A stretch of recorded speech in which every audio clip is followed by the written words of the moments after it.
Hello दोस्तों, आज इस वीडियो में बात करने वाले हैं लगातार संख्याओं को आपस में गुणा करने पर शून्यों की संख्या ज्ञात करना।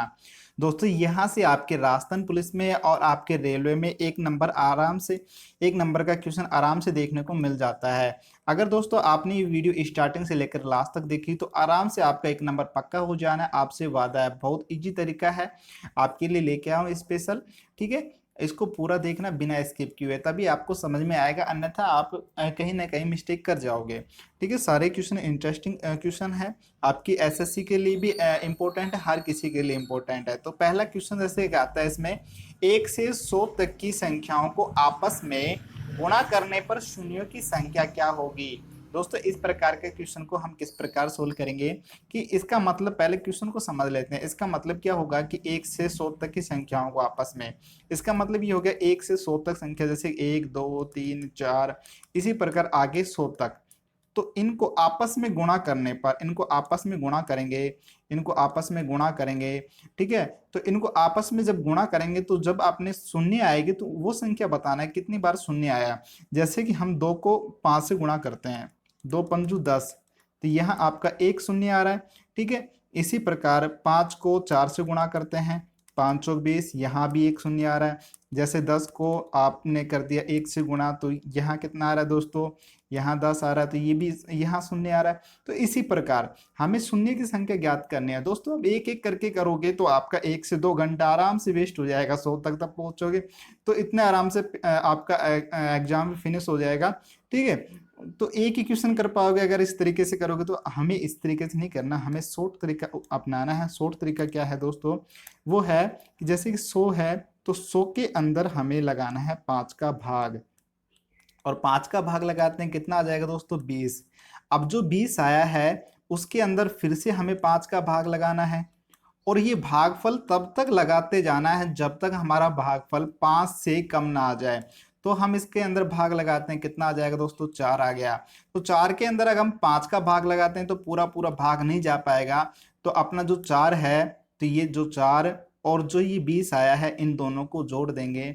दोस्तों, इस प्रकार के क्वेश्चन को आप मुंह जबानी भी कर सकते हैं। इन दोनों को अगर जोड़ते हैं तो कितना हो जाएगा दोस्तों, अपना हो जाएगा 20 + 4 हो जाएगा अपना 24। तो 24 इसका राइट आंसर आ जाएगा। ठीक है, आराम से कर सकते हो। अगले क्वेश्चन की बात कर लेते हैं।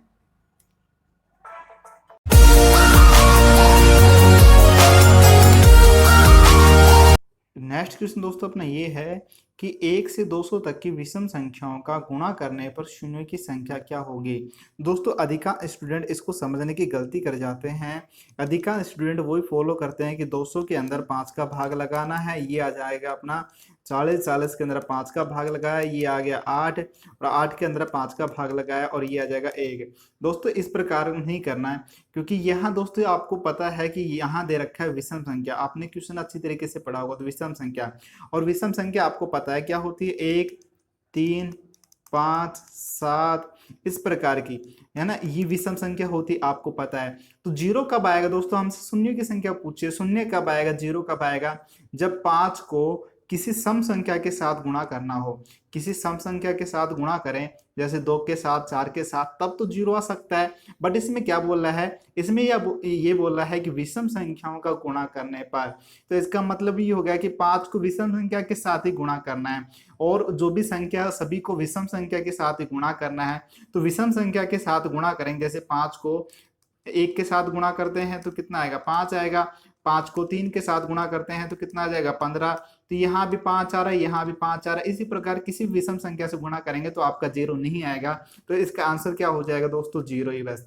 जीरो कितनी बार आएगा दोस्तों, 0 बार। ठीक है, इसका आंसर हो जाएगा 0। आराम से याद रहेगा। अगले क्वेश्चन की बात कर लेते हैं। अगला क्वेश्चन दोस्तों अपने ये है कि 1 से 100 तक अभाज्य संख्याओं का गुणा करने पर शून्य की संख्या क्या होगी। दोस्तों, यहाँ दे रखा है अभाज्य संख्याओं का।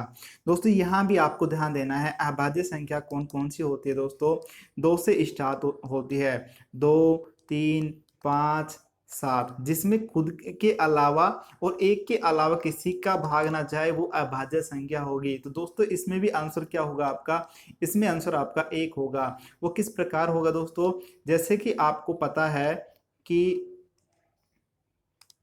यहाँ जीरो कब आएगा दोस्तों? 2 और 5, 2 और 5 को गुणा करेंगे तो एक ओनली एक बार ही गुना होगा, और 2 पंचू 10 होगा, तो 10 में एक बार, मात्र एक बार ही जीरो आएगा। और इसके बाद में जैसे कि अगर आपके दिमाग में आ रहा होगा तो 15, तो 15 तो अपनी अभाज्य संख्या नहीं है, तो ये तो नहीं होगा।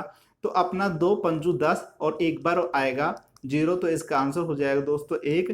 ठीक है, अगले क्वेश्चन की बात कर लेते हैं। आपको क्वेश्चन समझना है दोस्तों, आपको अगर क्वेश्चन समझ में आ गया, आराम से पढ़ना है, समझना है। समझ में आ गया तो आप गलत नहीं करके आओगे, आराम से उसका आंसर निकाल सकते हो, इतनी नॉलेज आपको भी है।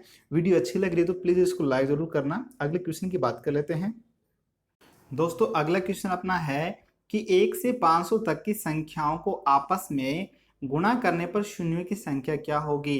दोस्तों इस प्रकार का क्वेश्चन का आंसर इस प्रकार से देना है, क्योंकि दोस्तों ये यहाँ आपको अभाज्य भाज्य संख्या का कोई लफड़ा नहीं है, तो यहाँ नहीं है तो क्या करना है, वही तरीका कि जो अपना 500 है, 500 के अंदर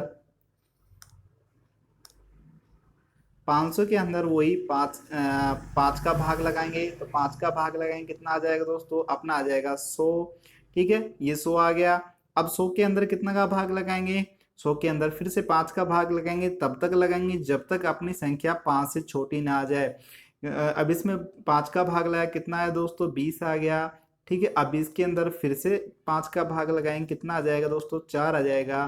तो 4 के अंदर 5 का भाग लगाएंगे तो पूरा पूरा भाग नहीं जा सकता, तो इसको यहीं छोड़ देंगे दोस्तों। अपना आंसर क्या हो जाएगा, अपना आंसर हो जाएगा दोस्तों 100 प्लस में 20 प्लस में 4, तो अपना हो जाएगा 124। तो 124 इसका राइट आंसर हो जाएगा। आराम से कर सकते हो दोस्तों, क्वेश्चन समझ में आ रहा होगा कि यहाँ आपको भाज्य अभाज्य संख्या का कोई लफड़ा नहीं है। पहले के क्वेश्चन में भाज्य अभाज्य थी। अगले क्वेश्चन की बात कर लेते हैं दोस्तों। अगला क्वेश्चन दोस्तों अपने ये है, सबसे छोटी अभाज्य संख्या कौन सी है। ऑप्शन है ए 4, ऑप्शन बी है 2, ऑप्शन सी है 3, ऑप्शन डी है 1। इसका आंसर आपको कमेंट में बताना है कि इसका आंसर क्या होगा, इंतजार रहेगा दोस्तों। अगले क्वेश्चन में इसका आंसर जरूर बताया जाएगा। और दोस्तों आपको वीडियो अच्छी लगी तो प्लीज इसको लाइक जरूर करना, नए हो तो चैनल सब्सक्राइब कर लेना। और दोस्तों कमेंट द्वारा बताना है कि वीडियो कैसी लगी, अच्छी लगी, नहीं लगी, जैसी भी लगी दोस्तों शेयर जरूर करना। जितना दोस्तों शेयर आप करोगे उससे दुगनी वीडियो लेके आऊंगा, उतनी ज़्यादा बढ़िया कंटेंट के साथ, उतना बेस्ट क्वालिटी के साथ। ठीक है, अगर आपने दिल से सपोर्ट किया तो आपको सारी क्लास लाइव मिल जाएगी, और वो भी फ्री में, घर बैठे आराम से बेस्ट फैकल्टी के साथ तैयारी कर सकते हैं, आराम से अपने लक्ष्य को पा सकते हैं। तो इसके लिए होगा कि आप ज़्यादा शेयर करना। ठीक है फ्रेंड, मिलते हैं नेक्स्ट वीडियो में। जय हिंद, जय भारत।